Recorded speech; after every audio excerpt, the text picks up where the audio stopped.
Assalamualaikum warahmatullahi wabarakatuh. Para pemirsa Amjad TV yang saya hormati, dalam kesempatan kali ini saya akan membahas kalam khobariyah. Ya, jadi akhir-akhir ini kita sering dibuat bingung dengan adanya berita-berita di televisi maupun media sosial, yang mana apakah itu hoax ataupun itu fakta. Kita sangat susah untuk membedakan. Tapi bukan itu yang kita bahas. Yang kita bahas adalah bagaimana kita menyikapi berita-berita tersebut. Karena berita tersebut kalau dalam kitab salaf begitu, jadi saya gunakan itu ya seperti usul fikih itulah, Jami'ul Jami' maupun yang lainnya. Itu mengatakan bahwa kalam khobariyah itu adalah muhtamilun baina sidqi wa kidhbi begitu. Jadi kalimat yang di situ ada kemungkinan antara benar dan salah. Ya, sebagian memang ada yang dinyatakan itu jelas-jelas salah begitu. Maqtu'un bil kidhbi, dipastikan itu bohong. Seperti ucapan seseorang yang mengatakan sesuatu yang tidak masuk akal secara langsung tanpa penalaran. Misalkan dua sisi mata uang. Kok ada orang bilang dua sisi mata uang itu jadi satu begitu. Satu halaman misalkan begitu, berkumpulnya dua sisi mata uang, itu jelas tidak masuk akal. Jadi itu jelas-jelas bohong secara doruri, dalam bahasa kita itu secara langsung. Ada juga yang dipastikan bohong secara penalaran, misalkan ucapan kaum falasifah, kaum filsafat yang mengatakan bahwa alam itu qadim, alam itu dahulu begitu. Padahal kalau kita logis, kita analisa, kita nalar, yang namanya alam selainnya Gusti Allah begitu ya, itu semuanya baru gitu. Buktinya apa? Buktinya berkembang. Kemarin nggak ada, menjadi ada, menjadi tidak ada lagi begitu. Bahkan mungkin sekelas galaksi, misalkan sekelas galaksi maupun super cluster itu bisa lahir galaksi baru, bisa galaksi itu hancur gitu. Gitulah. Jadi itu kalau dinalar di logis itu jelas alam itu kudus, alam itu baru begitu. Ada lagi kalam khobariyah, ini masalah faktor eksternal ya. Kalam khobariyah itu dipastikan benar, misalkan ya firman-firman Gusti Allah dalam Al-Quran maupun hadis-hadis Nabi yang sahih itu jelas-jelas dipastikan itu kebenarannya. Hanya saja secara umum kalimat atau kalam ataupun berita itu tetap secara dzatiyahnya, secara dia sendiri tanpa ada faktor eksternal, itu tetap muhtamilun baina sidqi wa kidhbi, memuat ataupun ada kemungkinan itu jujur, ada kemungkinan itu bohong begitu. Dikarenakan ya kalau kita perdalam lagi, itu memang ada kalimat itu memang jujur, memang bohong. Ada yang pertengahan antara jujur dan bohong gitu ya. Jadi ada kalanya itu begini penggambarannya itu. Orang bilang Zaid berdiri.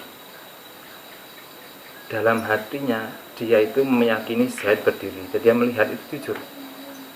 Tapi kalau orang berbohong, Zaid berdiri, dia tidak melihat ya. Dia niat dalam hati berbohong. Iktikadnya dia itu Zaid sedang duduk, tapi kenyataannya ternyata dia berdiri. Nah ini kan membingungkan. Dalam iktikad dia itu berbohong, tapi kenyataannya malah terjadi Zaidnya berdiri.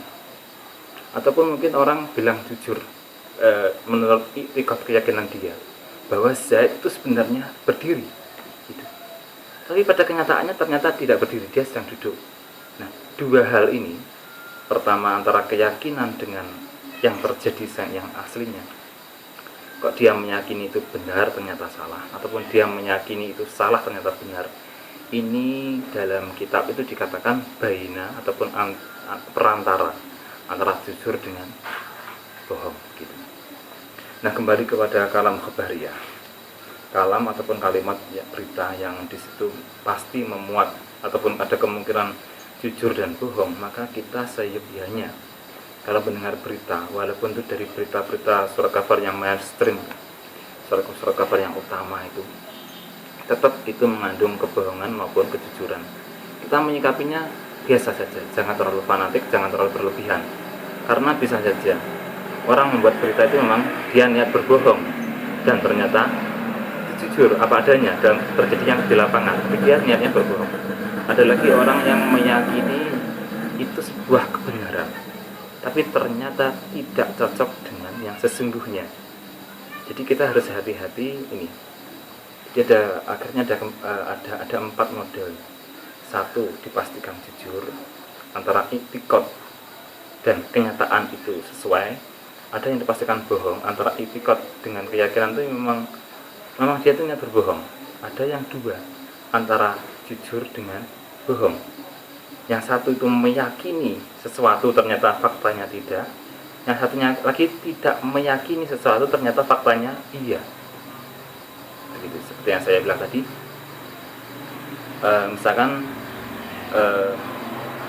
ucapan Zaid berdiri, dalam hati saya meyakini saya itu memang Zaid berdiri, dalam hati saya meyakini Zaid berdiri, tapi ternyata faktanya dia tidak sedang berdiri. Berarti ini saya tidak bisa dikatakan jujur, tidak bisa dikatakan bohong gitu. Karena pada hati saya meyakini dia itu berdiri, jadi saya nggak berbohong. Tapi kenyataannya dia duduk. Nah ini loh. Ataupun kasus yang kedua, saya tidak yakin bahwa Zaid itu sedang berdiri. Dalam hati saya, Zaid pasti sedang duduk ataupun lagi tidur. Saya bilang, Zaid sedang berdiri. Nah, orang melihat ternyata Zaid lagi berdiri beneran. Nah, ini kan saya niatnya kan berbohong. Dalam hati saya niat berbohong. Tapi ternyata yang saya ucapkan itu benar.